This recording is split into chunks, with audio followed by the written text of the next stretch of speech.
आंखें खुली हो या हो बंद, दीदार उनका होता है। कैसे कहूँ मैं ओ यारा, ये प्यार कैसे होता है। इनकम टैक्स से कर लो प्यार मेरे भाई बहनों, इनकम टैक्स को कर लो याद मेरे भाई बहनों। आज है आपकी लास्ट क्लास मेरे भाई बहनों। क्या कर रहे हो यार? कुछ भी, हाँ जी कुछ भी। सारे टॉपिक कंप्लीट, लास्ट क्लास, उसके बाद स्टडी मटेरियल ज़रूर कराऊंगा आपको। आपका इनकम टैक्स कंप्लीट सर। आज मैं आपको 2 टॉपिक्स कराऊंगा, filing of income tax return, और दूसरा टॉपिक आपको कराऊंगा अल्टरनेट मिनिमम टैक्स, जो इस बार अमेंडमेंट आई है। Filing of income tax return देखा जाए तो आपके कोर्स में ये टाइप्स ऑफ रिटर्न नहीं है, पर क्योंकि आपको पता होना चाहिए इसके लिए मैंने यहाँ इंक्लूड कर दिया है। सीए फाइनल के मटेरियल से भी गायब किया हुआ था, पर मुझे लगा पढ़ाना ज़रूरी है, इसलिए मैंने यहाँ पे इंक्लूड कर दिया है। जब भी आप पूरे साल में इनकम कमा लेते हैं तो उसके अगले साल यानी कि असेसमेंट ईयर में आपको जो है अपनी रिटर्न भरनी होती है, जिसमें आप बताते हैं कि पिछले साल आपने कितना पैसा कमाया। पिछले साल आपने कितना पैसा कमाया, income earned in previous year 1920, और हो सकता है कि आपने एडवांस टैक्स के रूप में कुछ टैक्स पहले ही दे दिया हो, आपका कुछ टैक्स पहले ही कट गया हो टीडीएस के रूप में। उसके बाद भी आपको अगले साल अपना पूरा कच्चा चिट्ठा, पूरा का पूरा क्या क्या आपने पैसा कमाया, किस किस हेड में कमाया, वो सब आपको बताना होता है। अगर कोई टैक्स बच जाता है तो उसको सेल्फ असेसमेंट टैक्स के रूप में देना होता है। सर मान लेते हैं कि मेरे पे एडवांस टैक्स लगता है तो मैं पूरा टैक्स तो अपना पहले ही दे दूंगा। देखिए, अगर आप 90% तक टैक्स भी दे देते हैं एडवांस टैक्स, तो भी उसके बाद आप पर कोई इंटरेस्ट नहीं लगता है। इसीलिए जो बैलेंस कुछ आपकी कैलकुलेशन वगैरह में डिफरेंसेस वगैरह आते हैं, वो आप जो है रिटर्न भरने से पहले सेल्फ असेसमेंट टैक्स के रूप में जमा करा सकते हैं। और रिटर्न में आपका चालान नंबर भी आता है। चालान नंबर आएगा तो उसमें आप बताते हैं कि इतना टैक्स मैं दे चुका हूं, इतना मेरा एडवांस टैक्स मैंने पे किया था, और इतना मेरा टीडीएस काटा है इन लोगों ने। जो भी आप इनकम दिखाएंगे वो सब आपको शो करनी होती है, जो भी इनकम आपने कमाई है, और नेक्स्ट ईयर जो है इसे भरना होता है, जिसकी ड्यू डेट आपको पता है 31 जुलाई या 30 सितंबर, यू ऑलरेडी नो इट। अब ये जो रिटर्न होती है दोस्तों, सबके लिए सेम नहीं होती, सबके लिए अलग अलग फॉर्म बनाए हुए हैं। कौन कौन से फॉर्म है मैं आपको नीचे बताने वाला हूं, जो आप इनकम टैक्स ई फाइलिंग की वेबसाइट से जाकर डाउनलोड कर सकते हैं और फ्री में देख सकते हैं। ITR 1 एक सहज फॉर्म है, सहज, इसका नाम दे दिया सहज, वैसे ये ITR 1 है। कौन लोग इसे फाइल कर सकते हैं? ऐसे इंडिविजुअल जिनकी टोटल इनकम सैलरी से आती है, पेंशन से आती है, एक हाउस प्रॉपर्टी से आती है। हालांकि मुझे लगता है इसमें अमेंडमेंट आ जाएगी और 2 हाउस प्रॉपर्टी हो सकती है फ्यूचर में, अभी 1 हाउस प्रॉपर्टी लिखा हुआ है। यह इनकम फ्रॉम अदर सोर्सेज से आती है, जैसे इंटरेस्ट वगैरह आप कमाते हैं, डिविडेंड वगैरह आप कमाते हैं, excluding casual incomes, lottery, gambling, card game, game shows etcetera, उनको छोड़कर आप अगर कोई इनकम कमा रहे हैं अदर सोर्सेज में, सैलरी कमा रहे हैं, पेंशन कमा रहे हैं, हाउस प्रॉपर्टी से इनकम आ रही है, एक घर से आ रही है, उन सभी सिनेरियोज में आप ITR 1 भर सकते हैं। साथ ही में एक कंडीशन ये लगी है कि आपकी जो टोटल इनकम है वो 50 लाख से एक्सीड नहीं होनी चाहिए। 50 लाख से जो कम कमाते हैं, मतलब आप पर सरचार्ज नहीं लगता है, तब आप जो है ITR 1 भर सकते हैं। एग्रीकल्चरल इनकम भी आपकी 5,000 से ज़्यादा नहीं है। तो उस केस में जो हम करते हैं, एग्रीकल्चरल इनकम इंक्लूड करके टैक्स निकालते हैं, फिर एग्रीकल्चरल इनकम पर अलग से निकालते हैं, वो सब नहीं करना पड़ेगा काम झाम, इसलिए आप ITR 1 भर सकते हैं। आपका कोई इनकम इंडिया के बाहर से नहीं आ रही, इंडिया के बाहर आपके एसेट नहीं है, और आपका इनकम फ्रॉम अदर सोर्सेज से कोई लॉस नहीं आ रहा है। इन सभी केसेस में जो है कंडीशन मतलब सारी मीट होगी, प्लस प्लस लिखा हुआ है, तब आप ITR 1 फॉर्म भर सकते हैं। कोर्स में नहीं है, एक्स्ट्रा करवा रहा हूं ये वाली बात, टाइप्स ऑफ रिटर्न। ITR 2 भर सकते हैं। अगर आप ITR 1 के लिए एलिजिबल नहीं है तो आप ITR 2 भरेंगे।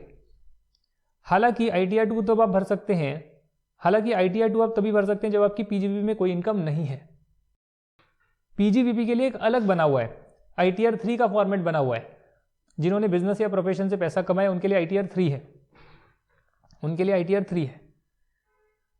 तो यहां पर क्या चीज है दोस्तों, जो पार्टनर्स ऑफ फर्म होते हैं उन्हें जो सैलरी वगैरह मिलती है वो भी उनके लिए जो है PGBP मानी जाती है। हालांकि वो ITR 2 भर सकते हैं, पर जो एक्चुअली में बिजनेस कर रहे हैं, जिनका प्रोप्राइटरशिप बिजनेस है, वो लोग जो है ITR 3 भरेंगे। तो अभी तक हमने जाना जो लोग ITR 1 नहीं भर सकते इंडिविजुअल, वो ITR 2 भर सकते हैं। हिंदू अनडिवाइडेड फैमिली भी जो ITR 1 नहीं भर सकती, ITR 2 भरेगी। आपकी PGBP इनकम है तो ITR 2 नहीं भर सकते हैं। हालांकि पार्टनर्स ऑफ फर्म भर सकते हैं। जिनकी पीजीपी इनकम है वो इंडिविजुअल हब बिजनेस प्रोफेशन की इनकम ITR 3 में दिखाएंगे और ITR 3 का फॉर्मेट भरेंगे। सब में से एक ही फॉर्म भरना होता है, सारे नहीं भरने होते, इस बात को आप कान खोल के ध्यान में रखिएगा। ITR 4 का नाम एक सुगम भी दिया गया है जो कि रेजिडेंट इंडिविजुअल हब भरते हैं। रेजिडेंट इंडिविजुअल हब भरते हैं, resident individual hub firm other than LLP जिनकी टोटल इनकम 50 लाख तक ही है, या फिर वो प्रिजम्पटिव इनकम के बेस पर अपनी पीजीपी इनकम कैलकुलेट कर रहे हैं। प्रिजम्पटिव इनकम आपको पता है पीजीपी में क्या होती है, 44 ADAE। अब आपकी जो है कंपनियां बच गई है, कंपनियों के लिए ITR 6 बनाई हुई है। हालांकि जो कंपनियां चैरिटेबल ऑब्जेक्टिव कर रही है, जिनको सेक्शन 11 में एग्जेम्पशन मिली हुई है, जो CA फाइनल का कॉन्सेप्ट है, उस केस में जो है वो इलेक्ट्रॉनिकली तो भरेंगे अपनी रिटर्न को, पर उस केस में जो है वो ITR 6 नहीं भरेंगे। कंपनियां जो चैरिटेबल एक्टिविटी कर रहे हैं वो ITR 6 नहीं भरेंगे। सभी पर्सन जिनको ITR 7 में भरना है, उन्हें छोड़कर जो बाकी बैलेंस बच गया वो ITR 5 भरेंगे। ITR 7 क्या है सर? CA फाइनल में करेंगे। कुछ ऐसे सेक्शन होते हैं चैरिटेबल इंस्टीट्यूट के लिए, रिलीजियस इंस्टीट्यूट्स के लिए, ट्रस्ट के लिए, एटसेट्रा एटसेट्रा, उन लोगों को जो है ITR 7 भरनी होती है। हाँ, पॉलिटिकल पार्टीज हो गई, इलेक्टोरल ट्रस्ट हो गया, वो सब जो हो गया, उन्हें ITR 7 भरनी होती है, तो वो ITR 7 भरेंगे। बाकी ऐसे ऐसे आप ITR 1, 2, 3, 4 करके भर सकते हैं। जो कोर्स का पार्ट नहीं है, एक्स्ट्रा आपको मैंने करवा दिया है। जो कोर्स का पार्ट है वो ये है कि किसको रिटर्न भरनी जरूरी होती है, ये आपके कोर्स का पार्ट है और पेपर में आ सकता है। हर कंपनी को रिटर्न भरनी होती है, हर फर्म को भरनी होती है ड्यू डेट ऑफ फाइलिंग से पहले, या ड्यू डेट ऑफ फाइलिंग तक भी आप भर सकते हैं।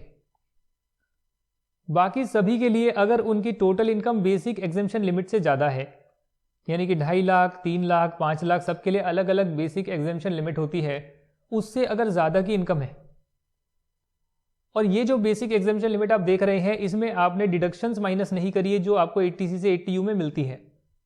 इसमें आपने एग्जेम्पशंस माइनस नहीं करी है जो आपको कैपिटल गेन के चैप्टर में एग्जेम्पशंस मिलती है। सेक्शन 54, 54BD, बहुत सारे सेक्शन है, ECF। ये डिडक्शन और एग्जेम्पशन लेने से पहले अगर आपकी इनकम 2.5 लाख से ज्यादा आ रही है तो आपको रिटर्न भरनी पड़ेगी due date of filing ITR तक, ताकि आप डिडक्शन को क्लेम कर पाएं। ये नहीं लिखा कि आप डिडक्शन ले नहीं सकते, आप ले सकते हैं, पर डिडक्शन लेने के लिए आपको कम से कम जो है अपनी रिटर्न भरनी पड़ेगी, ये कहना चाहते हैं। अगर किसी इंसान के एसेट इंडिया के बाहर हैं, या इंडिया के बाहर उनकी साइनिंग अथॉरिटी है, या किसी और बाहर जो एसेट है उसके वो बेनिफिशियल ओनर हैं, एसेट बाहर है, ओनर ये बंदा है जिसको फायदा मिलने वाला है वो इंडिया में है, रिटर्न भरना पड़ेगा। और उसमें एक डिस्क्लोजर भी होता है, आपके जो एसेट्स है इंडिया के बाहर उसका डिस्क्लोजर भी जाता है। रिटर्न क्या होती है, मैं होमवर्क देता हूं, इनकम टैक्स E-फाइलिंग की वेबसाइट पे आप जाएंगे, वहां पे राइट हैंड साइड में जो है बहुत सारी डाउनलोड का ऑप्शन होगा और बहुत सारी रिटर्नें होगी, वो खोलकर आप देखेंगे। अभी जो है इस बार अमेंडमेंट आई है और अमेंडमेंट में बोला गया है कि अगर कोई इंसान अदर देन कंपनी और फर्म, कोई इंसान कंपनी और फर्म पर ये नहीं लगता, उसके अलावा कोई भी अगर है और उसने 1 करोड़ से ज्यादा डिपॉजिट करा है किसी एक बैंक में, कोऑपरेटिव बैंक हो, बैंकिंग कंपनी हो, कुछ भी हो, आपका कैनरा बैंक हो, ICICI हो, HDFC हो, येस बैंक हो, एक बैंक के अलग अलग करंट अकाउंट्स में अगर टोटल 1 करोड़ से ज्यादा डिपॉजिट हुआ है, रिटर्न भरनी पड़ेगी चाहे इनकम बिल्कुल भी ना हो।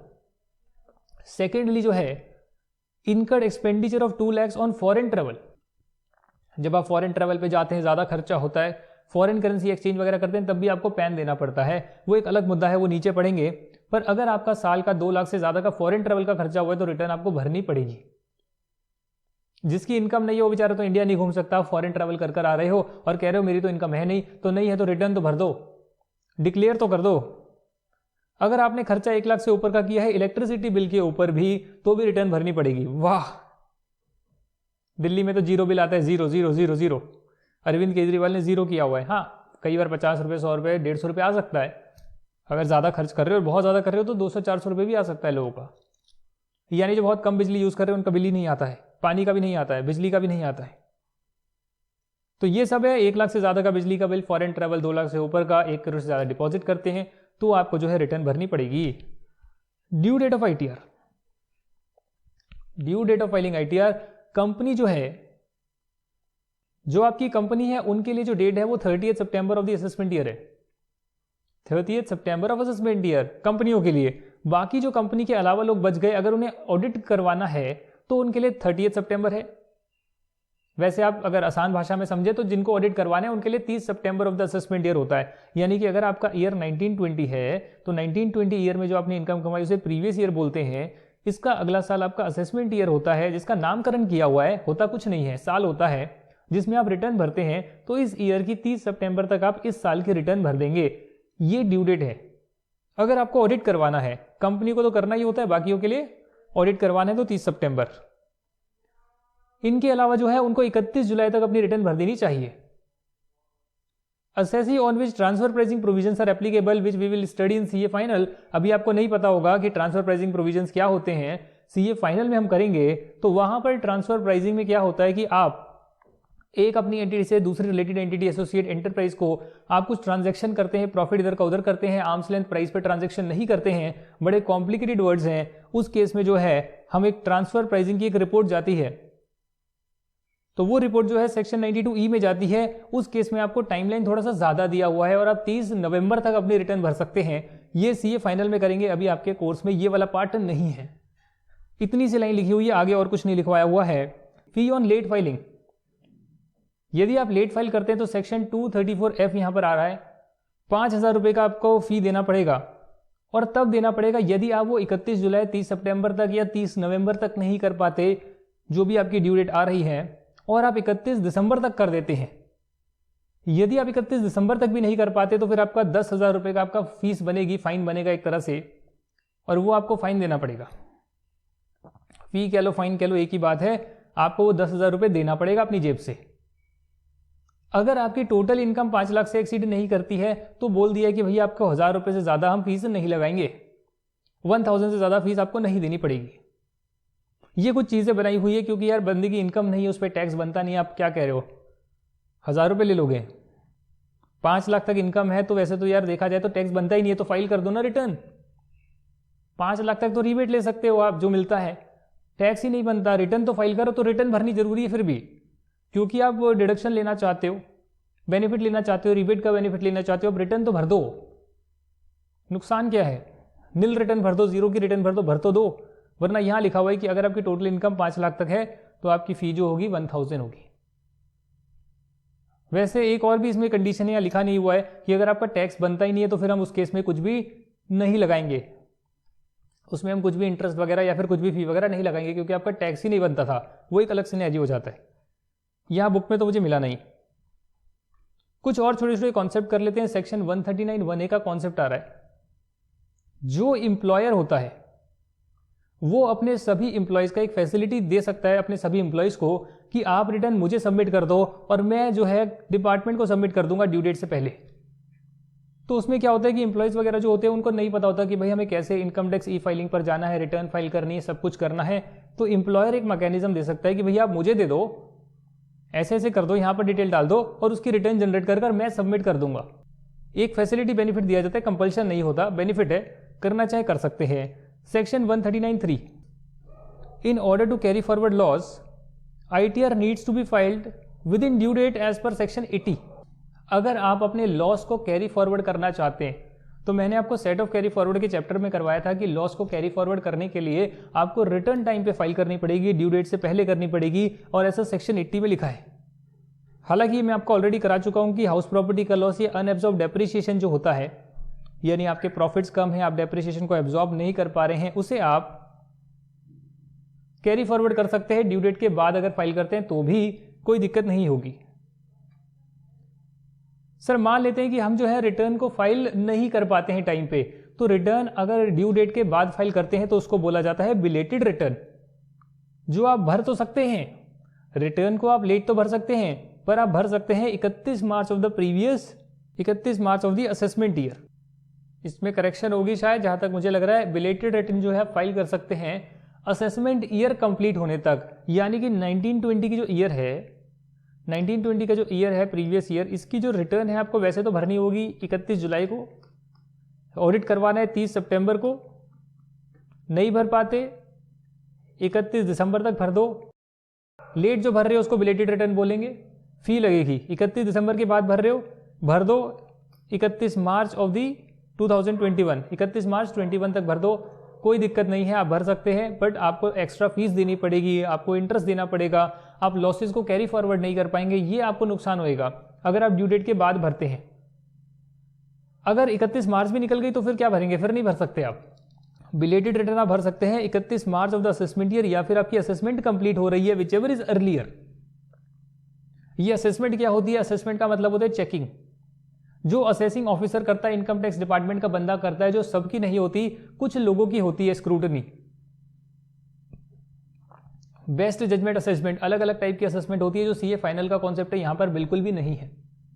अब वो जो असेसमेंट है, कई बार क्या होता है, आप रिटर्न फाइल नहीं करते तो भी असेसिंग ऑफिसर को पावर दी है कि अगर आप रिटर्न फाइल नहीं करते बट उसको लगता है आपका टैक्स बन सकता है, तो वो आपका जो है असेसमेंट कर देगा, वो अपनी बेस्ट जजमेंट से असेसमेंट कर देगा। और अगर वो असेसमेंट उसने कर दी तो उसके बाद फिर आप रिटर्न नहीं भर सकते, अगर वो पहले कर दी तो। जनरली ऐसा होता नहीं है। इसके लिए 31 मार्च जो है आपका previous year, 31 March of assessment year तक आप रिटर्न तो भर सकते हैं, पर ड्यू डेट के बाद भरी हुई रिटर्न को बिलेटेड रिटर्न बोलते हैं, और एक्स्ट्रा इंटरेस्ट फी वगैरह आपको देना पड़ेगा। कैरी फॉरवर्ड भी नहीं कर पाएंगे लॉसेस को। मान लेते हैं कि आपने एक बार रिटर्न भर दी, तो सेक्शन 139(5) बोलता है रिटर्न भरने के बाद अगर कुछ गलती हो गई तो उसको आप चेंज कर सकते हैं। उसका नामकरण कर दिया है रिवाइज्ड रिटर्न, और आप जो है रिवाइज रिटर्न भर सकते हैं, कितनी बार भी रिवाइज कर सकते हैं, पर 31 March of the assessment year तक। मैंने रिटर्न भरी, मुझे गलती लगी, मैंने ठीक कर दिया, जैसे ही मैं नई वाली रिटर्न भरूंगा, रिवाइज रिटर्न भरूंगा, तो मैं रिटर्न के फॉर्म में डालूंगा कि भैया देखो ये रिटर्न मेरी रिवाइज रिटर्न है, ओरिजिनल रिटर्न मेरी ये थी। तो ये जो रिवाइज रिटर्न होती है मेरी ओरिजिनल रिटर्न को रिप्लेस कर देती है, और जिस दिन मैंने ओरिजिनल रिटर्न भरी माना जाएगा उसी दिन मैंने ये वाली रिटर्न भर दी है, ऐसा मान लिया जाएगा। तो इसीलिए अगर आप लॉसेस को कैरी फॉरवर्ड करना चाहते हैं, कुछ दिक्कत हो रही है, तो कम से कम रिटर्न तो टाइम पे भर दें, गलती होगी तो बाद में उसको रिवाइज कर दें। ये बहुत अच्छा लॉजिक होता है, बहुत अच्छा तर्क होता है, जो लोग करते भी हैं। आप जो है फाइल कर सकते हैं जब तक आपकी असेसमेंट कंप्लीट नहीं होती, यानी कि असेसिंग ऑफिसर चेकिंग नहीं कर लेता, या फिर 31 मार्च पूरा नहीं हो जाता असेसमेंट ईयर का, विच एवर इज अर्लियर। जो पहले हुआ वो आपकी लास्ट डेट है रिवाइज करने की, उसके बाद आप नहीं कर पाएंगे। क्या क्या डिटेल्स आप भरते हैं रिटर्न में, आपकी जो एग्जेम्प्ट इनकम है उसकी डिटेल आप डालते हैं, आपने जो एसेट्स को ओन करा है कई बार आप उसकी डिटेल भी डालते हैं, बैंक अकाउंट का नंबर, क्रेडिट कार्ड की डिटेल आप डालते हैं, और एक्सपेंडिचर जो आपने एक लिमिट से ज़्यादा किया है, जैसे आपने फॉरेन ट्रेवल का ऊपर देखा, 2 लाख से ज़्यादा इलेक्ट्रिसिटी का देखा, आपने 1 लाख से ज़्यादा रिटर्न भरनी होती है, तो जो भी आपका प्रिस्क्राइब लिमिट वगैरह है उससे ज़्यादा एक्सपेंडिचर करते हैं तो भी आपको जो है रिटर्न भरनी पड़ेगी, तो भी आपको वो डिटेल्स देनी पड़ सकती है। ITR के फॉर्म में पता लगेगा कौन सी डिटेल डालनी है, उसको भर दो। ये कुछ एग्जाम्पल दिए हैं समझाने के लिए कि रिटर्न में ये चीज़ें भी आती है। अगर आप बिजनेस या प्रोफेशन कर रहे हैं तो सेक्शन 139(6)A में लिखा हुआ है कि आपको क्या क्या चीज़ें और देनी पड़ेगी रिटर्न के साथ। तो उसमें सबसे पहली चीज़ आती है ऑडिट रिपोर्ट। अगर ऑडिट करवाना है तो सेक्शन 44AB की ऑडिट रिपोर्ट जो CA ने करी होगी वो रिपोर्ट आपको लगानी पड़ेगी। प्रिंसिपल प्लेस ऑफ बिजनेस की लोकेशन आपको देनी पड़ेगी, नेम है पार्टनर्स का, एड्रेस है पार्टनर्स का फर्म में, AOP BOI में मेंबर्स जो हैं, या फिर जो शेयर्स वगैरह उन्होंने लिए हुए हैं उसकी सबकी डिटेल आपको देनी पड़ेगी कि भैया देखो ये मेरे पार्टनर्स हैं, ये मेंबर्स हैं, अगर AOP रिटर्न भर रही है तो, और ये इनकी शेयर होल्डिंग है, वो सब आपको दिखाना पड़ता है। सेक्शन 139(9) कहता है कि डिफेक्टिव रिटर्न कब होती है, when a return becomes defective. अगर आप ये सारी चीज़ें नहीं फर्निश करते हैं तो आपकी रिटर्न को डिफेक्टिव घोषित किया जाएगा और उसे ऐसे ट्रीट किया जाएगा जैसे आपने रिटर्न भरी ही नहीं है। और अगर आपने रिटर्न भरी नहीं ऐसा माना जाएगा तो क्या होएगा, तो उस केस में जो है आप असेसी इन डिफॉल्ट बन जाएंगे और आप पर सब इंटरेस्ट पेनल्टी वगैरह लगनी स्टार्ट हो जाएगी। तो ये बहुत ज़रूरी है कि आपको ये चीज़ें तो फर्निश करनी होती है रिटर्न के साथ। अनेक्स्चर स्टेटमेंट्स कॉलम्स जो दे रखे हैं आपने प्रॉपरली भरे नहीं तो माना जाएगा डिफेक्टिव रिटर्न है, आपने डिटेल ठीक से भरी नहीं। रिटर्न में आपने टैक्स कंप्यूटेशन जो है, जो टैक्स पेबल है उसकी ठीक से कैलकुलेशन वाली शीट आपने भरी नहीं, ऑडिट रिपोर्ट आप नहीं देते हैं, प्रूफ ऑफ टैक्स पेड नहीं देते, TCS, TDS, advance tax, self assessment tax का जो मैंने बताया था एनेक्स्चर्स होते हैं उसको भरते नहीं, चालान नंबर नहीं डालते, उस केस में क्या होएगा, माना जाएगा डिफेक्टिव रिटर्न है और आप असेसी इन डिफॉल्ट बन जाएंगे।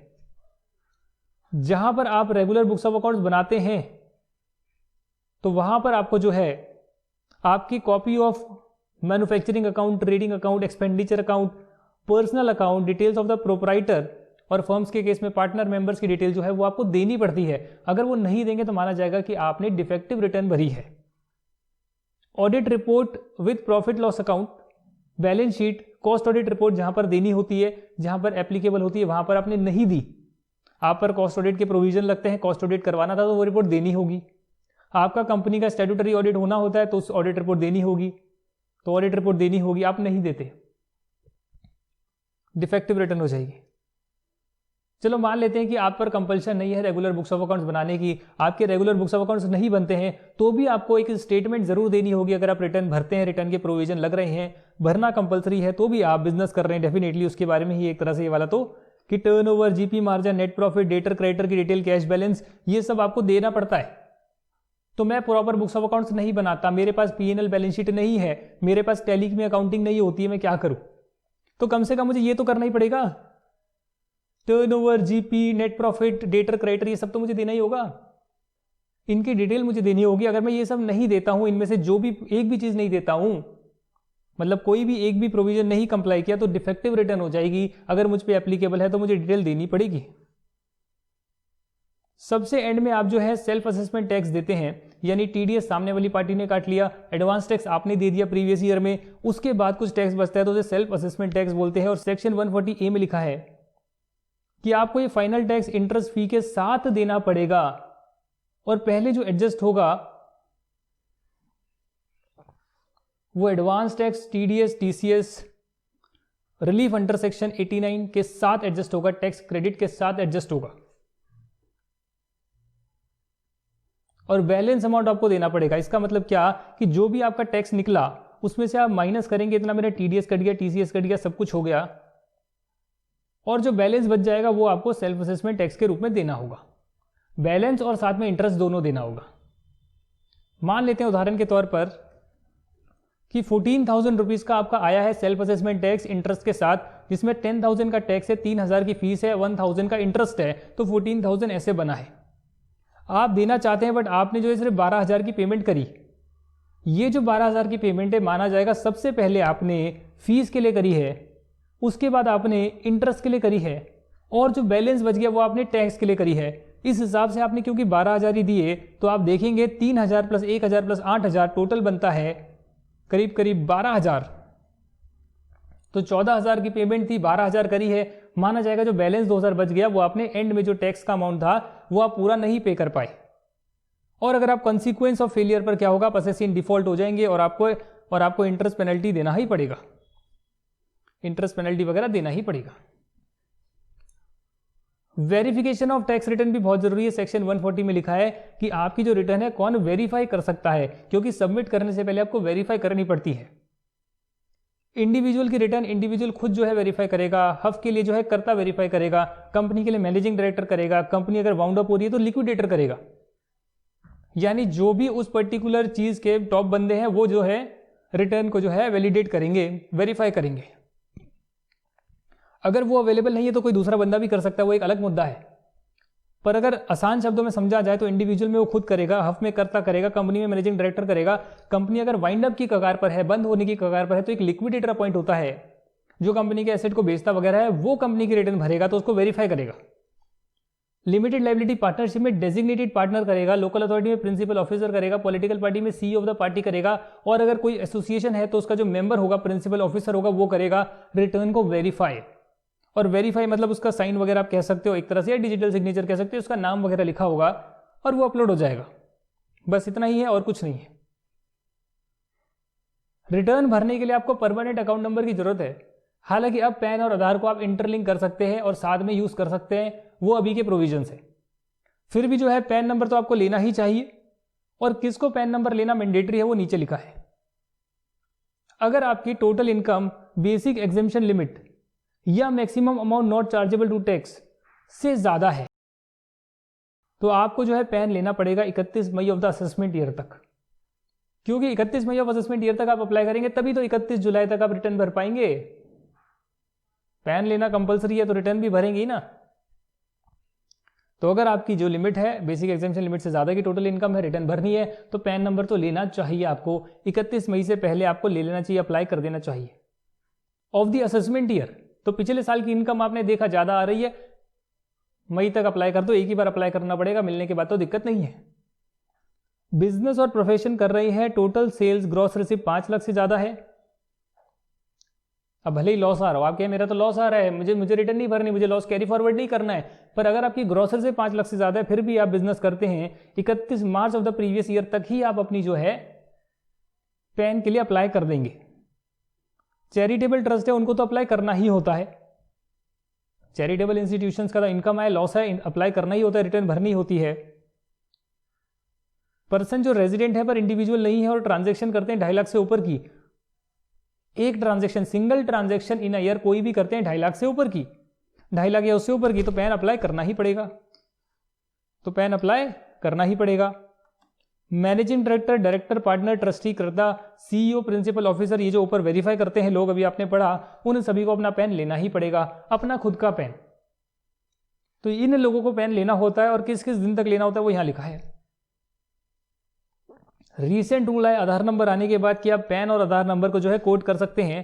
इन ट्रांजैक्शन में आपको कोड करना जरूरी है, यानी जब भी आप इमूवेबल प्रॉपर्टी की सेल परचेज करते हैं 10 लाख से ऊपर की, तो आपको कोड करना जरूरी है आपका पैन नंबर या आधार नंबर। सेल परचेज करते हैं मोटर व्हीकल की तो 2 व्हीलर तो एग्जेम्प्ट है, बाकी उसके अलावा जो है आपको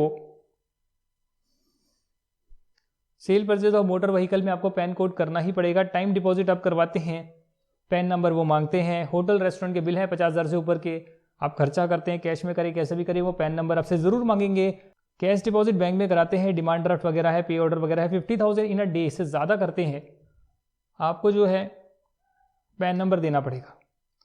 फॉरेन ट्रैवल, फॉरेन करेंसी में आप खरीदारी करते हैं, फॉरेन करेंसी 50,000 से ज़्यादा की खरीदारी करते हैं, डॉलर्स को खरीदते हैं, पैन नंबर देना पड़ता है। म्यूचुअल फंड की आप यूनिट्स लेते हैं 50,000 से ज़्यादा की, पैन नंबर देना पड़ता है। शेयर इन अ कंपनी है, ओपन कर रहे हैं डीमैट अकाउंट, परचेज सेल कर रहे हैं शेयर अनलिस्टेड कंपनी के, 1 लाख से ज्यादा की ट्रांजैक्शन है, पर ट्रांजैक्शन पैन देना ही पड़ता है। डीमैट में तो देना ही पड़ता है। अनलिस्टेड कंपनी के शेयर परचेज कर रहे हैं आप, सेल कर रहे हैं, 1 लाख से ज्यादा की ट्रांजैक्शन है, देना पड़ेगा। डिबेंचर है, बॉन्ड है, LIC का प्रीमियम है, कार्ड है, 50,000 रुपए से ज्यादा का पे करते हैं, पैन देना पड़ेगा। तो इन जगहों पर आपको पैन या आधार नंबर कोड करना पड़ता है, तो कर सकते हैं। आधार तो सबके पास बना हुआ है, हालांकि जो माइनर होगा वो अपने गार्डियन का पैन कोड कर सकता है, माइनर अपने गार्डियन का पैन कोड कर सकता है। अभी जो है रीसेंट रूल कहते हैं कि आपको पैन तो करना ही था, रिटर्न में आपको जो है ITR इनकम टैक्स रिटर्न में जो है आपको आधार नंबर भी देना होता है, और अगर आधार नंबर आपके पास नहीं है तो आपको आधार नंबर के लिए एनरोलमेंट करवाना पड़ेगा और एनरोलमेंट ID को कोड करना पड़ेगा। अगर आप ऐसा नहीं करते तो आपका पैन नंबर इनवैलिड हो जाएगा। दैट मीन्स कि पैन और आधार की लिंकिंग मैंडेटरी हो गई है।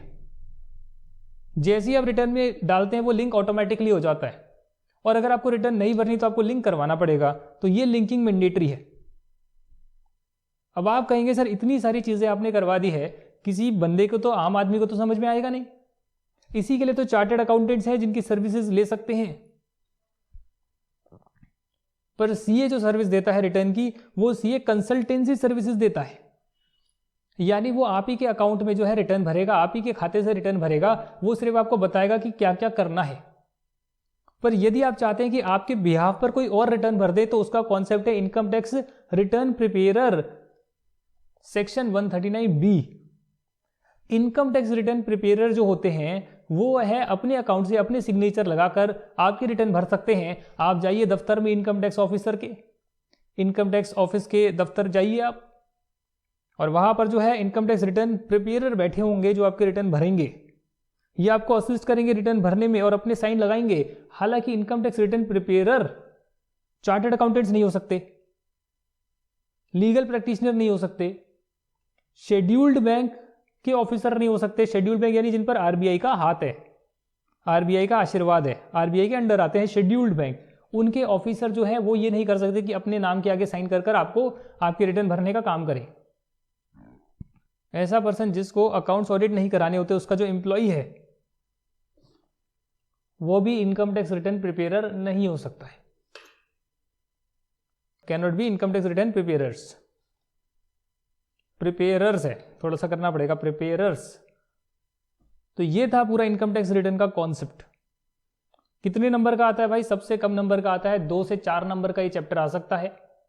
अगर 3 से 4 पेज को थोड़ा सा पढ़कर आपके 2-4 नंबर सिक्योर होते हैं तो एक अच्छी बात है, क्योंकि रिटर्न फाइलिंग सबको करनी होती है और यही सीए का काम होता है।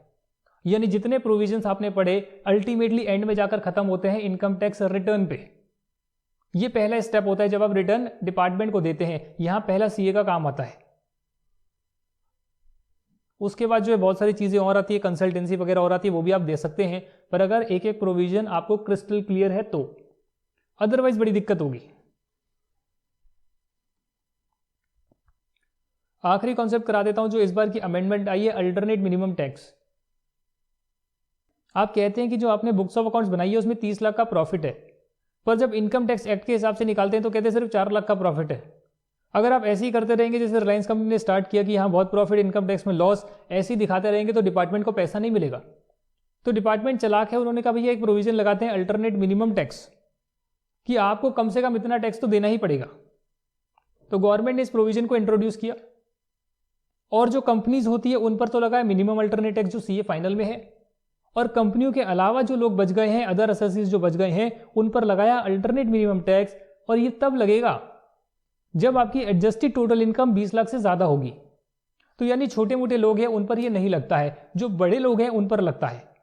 कंपनियों पर मिनिमम अल्टरनेट टैक्स लगता है, उन पर अल्टरनेट मिनिमम टैक्स नहीं लगता। दोनों एक ही चीज है, सिर्फ कंपनियों के लिए कैलकुलेशन का मेथड बदल दिया है, अलग तरीका है, इसलिए नामकरण चेंज है। मिनिमम अल्टरनेट टैक्स का ही मतलब ये कि मिनिमम इतना तो देना पड़ेगा, अल्टरनेट मिनिमम टैक्स का मतलब भी मिनिमम इतना तो देना ही पड़ेगा। तो ये जो है अदर देन कंपनीज पर लगता है, 20 लाख से ज्यादा एडजस्टेड टोटल इनकम आती है तो। और एडजस्टेड टोटल इनकम कैसे निकालते हैं वो यहां दे रखा है।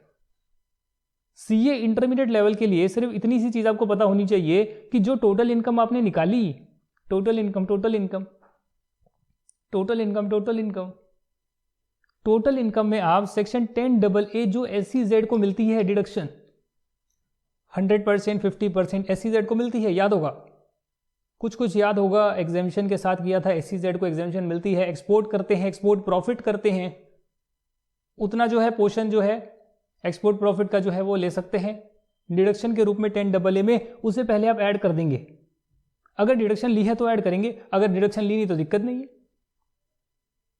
सेक्शन 3580 जो स्पेसिफाइड बिजनेस है उसमें आप सारा कैपिटल एक्सपेंडिचर माइनस कर देते हैं, उसको ऐड कर देंगे। हालांकि उस कैपिटल एक्सपेंडिचर पर डेप्रिसिएशन जो नॉर्मली अलाउ होना चाहिए उसे माइनस करेंगे। मान लेते हैं कि आपने स्पेसिफाइड बिजनेस किया, 100 लाख रुपीस का खर्चा किया, 100 लाख आपने पीएनएल में डेबिट करा, ढेर सारा आपका लॉस आ गया, टोटल इनकम नहीं टोटल लॉस आ रहा है।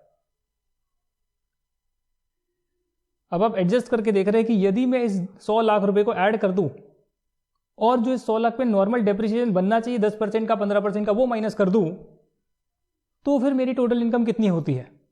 अगर मैंने SEZ में डिडक्शन ली, अगर मैं उसको ऐड कर दूं तो मेरी टोटल इनकम कितनी होती है। और अगर मुझे कोई डिडक्शन 80JJA में मिली है, जो आप नए वर्कमैन लाते हैं 30% का डिडक्शन मिलता है, 80QQ भी RRB में मिली है, रॉयल्टी इनकम उसकी डिडक्शन मिली है, अगर मैं उसको ऐड कर दूं तो मेरी इनकम कितनी आती है। अगर मेरी ये इनकम 20 लाख से ज्यादा है तो इस इनकम का 18.5% मुझे टैक्स देना ही पड़ेगा। इसे बोलते हैं अल्टरनेट मिनिमम टैक्स। यानी आपको ये याद करना पड़ेगा कि एडजस्टेड टोटल इनकम कैसे निकलती है और उसका 18.5% जो है आपको टैक्स देना पड़ेगा। पर आप कह सकते हैं ये तो अन्याय हो गया, एक बंदे का लॉस आ रहा है पर एडजस्टेड टोटल इनकम ज्यादा है तो उसको टैक्स देना ही पड़ रहा है, तो अन्याय है। तो गवर्नमेंट ने कहा देना तो पड़ रहा है, पर क्योंकि आपकी जो टोटल इनकम टैक्स पेबल है उससे ज्यादा एडजस्टेड इनकम पर टैक्स निकल कर आता है, तो आपको एडजस्टेड इनकम पर टैक्स देना पड़ रहा है। तो जितना ज्यादा टैक्स आप यहां दे रहे हैं, मान लेते हैं कि आपका इनकम टैक्स पेबल निकल कर आ रहा है 2 लाख, पर एडजस्टेड टोटल इनकम जो है उसका 18.5% निकल कर आ रहा है 3 लाख। तो आप कहेंगे भैया इतना तो देना ही पड़ेगा, इतना तो देना ही पड़ेगा, मैं मान के चल रहा हूं। तो जितना आपने ज्यादा टैक्स दे दिया 1 लाख रुपए का, उसका आपको क्रेडिट फ्यूचर में मिल जाएगा। अगर मान लेते हैं फ्यूचर में कभी आप अल्टरनेट मिनिमम टैक्स कम आ गया और इनकम टैक्स पेबल ज्यादा आ गया, तो आप कहेंगे भैया देखो इतना तो मैंने 1 लाख तो पहले एक्स्ट्रा दिया हुआ है, तो उतने का बेनिफिट आप ले सकते हैं। एग्जाम्पल यहां पर आपको करके दिखाऊंगा, एग्जाम्पल यहां पे बताता हूं आपको। एक्सेस जो पेड है उसे आप 15 साल के लिए कैरी फॉरवर्ड कर सकते हैं।